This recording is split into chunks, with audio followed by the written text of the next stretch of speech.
Hi folks, Vipin here.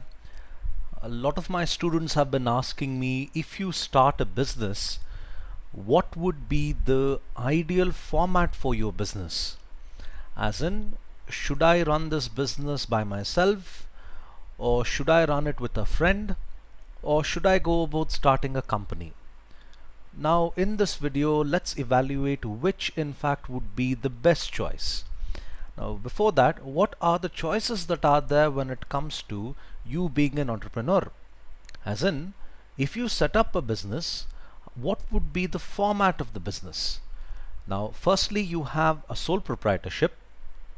In simple terms, a sole proprietor is an individual who runs a business by himself. Okay, when you say that you are the owner of a business, it means that you are the person who has invested capital. Capital is the money that you would use to generate revenue. So if one person has invested capital, in that case you would call it as a sole proprietorship. In the second case, you call it as a partnership. Now in case of a partnership, you have more than one person investing, so there are two people who are investing in a business. In that case, you would refer to it as a partnership. Companies, on the other hand, go through a different route altogether. Now I'll explain each of them in brief, and hopefully you should be able to understand which is the ideal format for starting a business. Now, in the first choice, that would be sole proprietorship, you have a wonderful advantage of you being your own boss. And believe me, you being your own boss is one of the best feelings ever, because you get to do what you want, and you do it without any restrictions from any authority.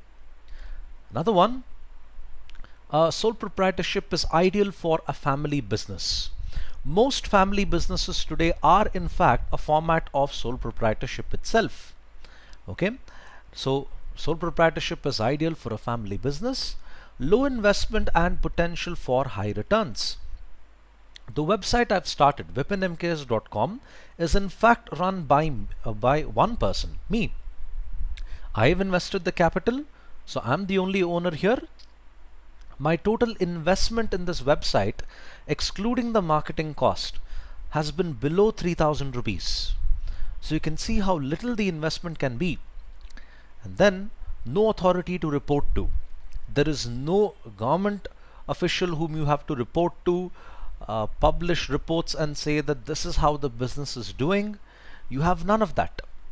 However, there are some flaws to this particular type of business. When you are only one person who is investing capital, the amount of activities you can do is in fact very limited. Now that's okay. If you're comfortable with that, it's perfectly fine.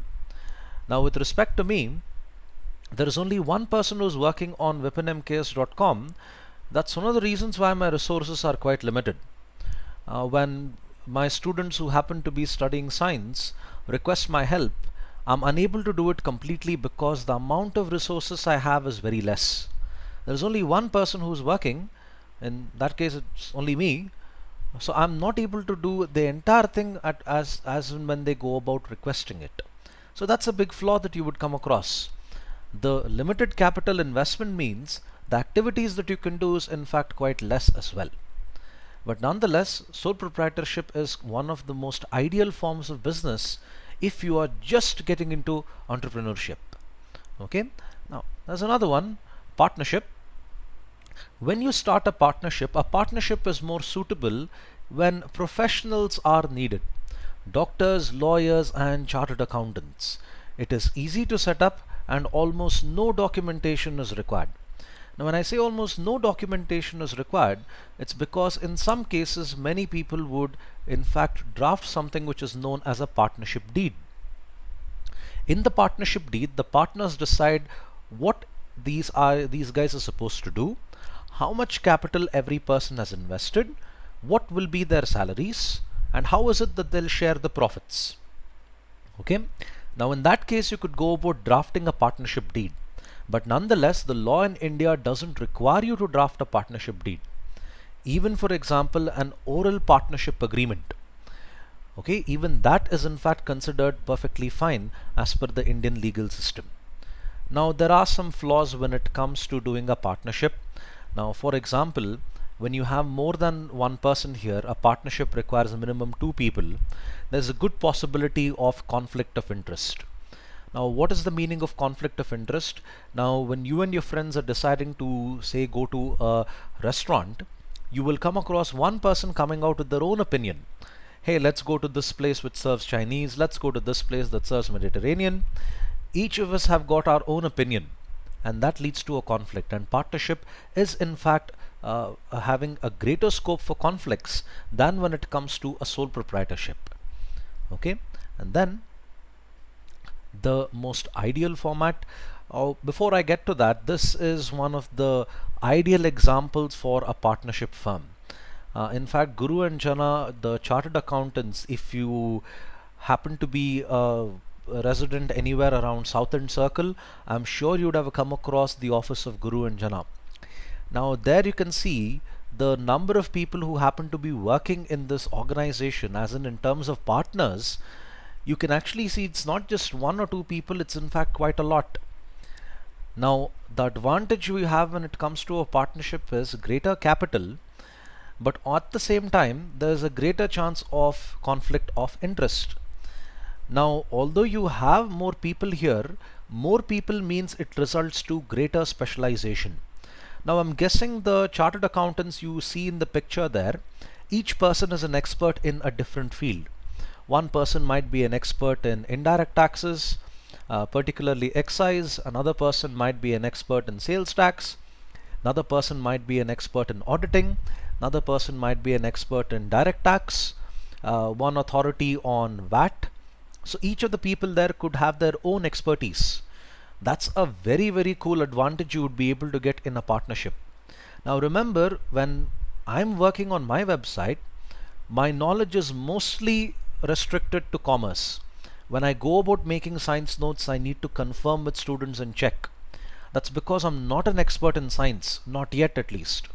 However, in a partnership, you have many people working and many experts working together. The quality of work you come across is significantly better than what you would come across when it comes to a sole proprietorship. Okay, so what is the next format when it comes to establishing a business? A company.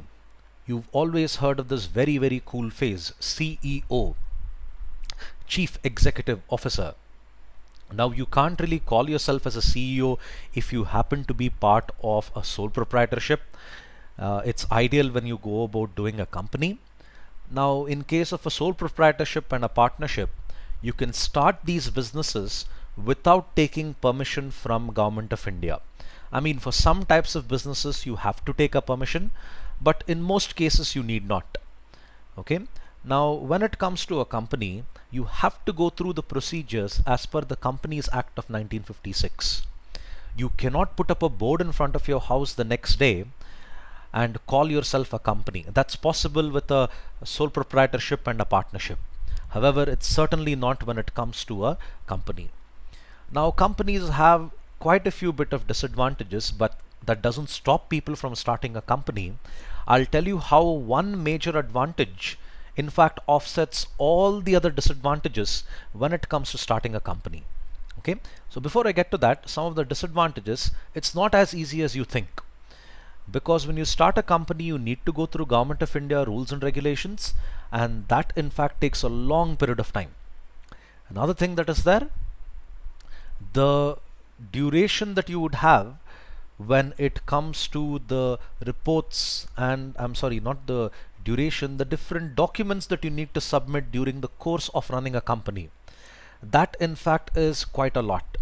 For every meeting that you conduct, you have to submit a report to Government of India giving them a description of what really happened in the meeting. So for something as small as that is considered extremely important. Okay, and then what is that advantage that I mentioned, that one major advantage that offsets all the other disadvantages of starting a company? Okay, limited liability. Now when you start a company, you're able to get this wonderful advantage called as limited liability.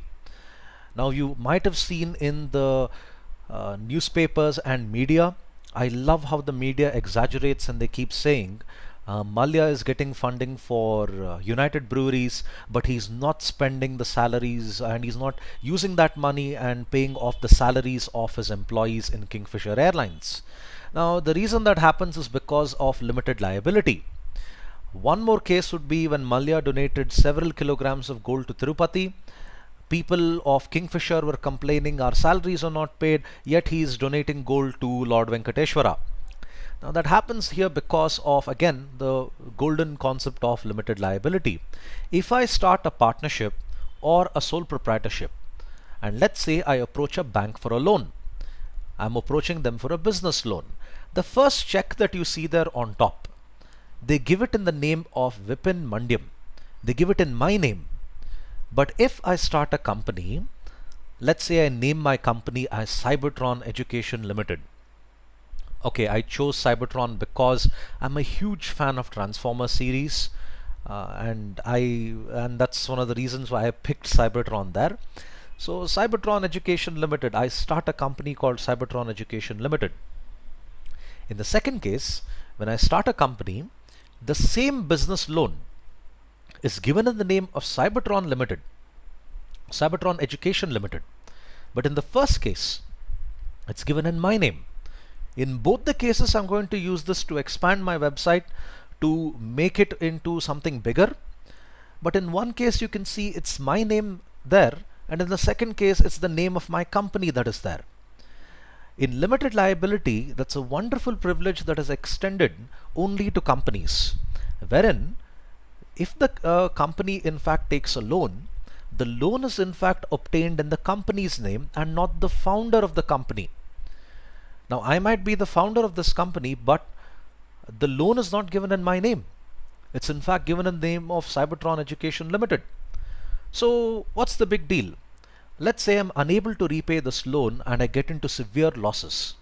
The first thing the bank is going to ask is, sell away my company assets and then repay the losses. Now, I'm currently running my business from my home, and this house that I'm currently staying happens to be in the name of my mum. So when I run a company, I would in fact show the same thing. The office I'm currently staying is in fact belonging to my mother and not belonging to Cybertron Education Limited. When that happens, the bank cannot do anything else. They have no authority to in fact force my mum sell away the house and go about repaying this loan that I have taken. But unfortunately, in the first case, when it comes to Vipin Mandyam, if I'm running this as a sole proprietorship, which I am, and if I take up a loan and I'm unable to repay the loan, I will have to sell away this house. The reason is this is something which the bank has given in my name, and even my relatives, in fact the close relatives, my mum, could also be held responsible for repaying this loan. That's not possible when it comes to companies. That's not possible when it comes to companies. You cannot ask the founders of the company to repay the loan unless and until the loan they have taken is in their own name. But very cleverly, they will never take the loan in their name. They'll in fact take it in the name of a company. Which brings me to another important advantage. Companies have got something called as artificial person. Meaning, just like how you and I can open a bank account in our name, a company, although is a non-living entity, can also open a bank account in their own name. So this is one of the points of artificial person. Now, as you can see, company format of ownership is in fact considered to be the most advantageous. If you're patient enough to go through the procedures of Companies Act and establish yourself as a limited liability company, then a large part of your problems in fact get settled. Although sole proprietorship and partnership have their own advantages, one major advantage of companies, according to me, supersedes everything else. I hope this video made clear on which business format is ideal when you start your own. I strongly recommend my students to take up entrepreneurship, because believe me, when you do your own business, when you do what you like, there is no feeling in the world that is better than that. Thank you for your time. Have a nice day and do subscribe to my videos. Bye.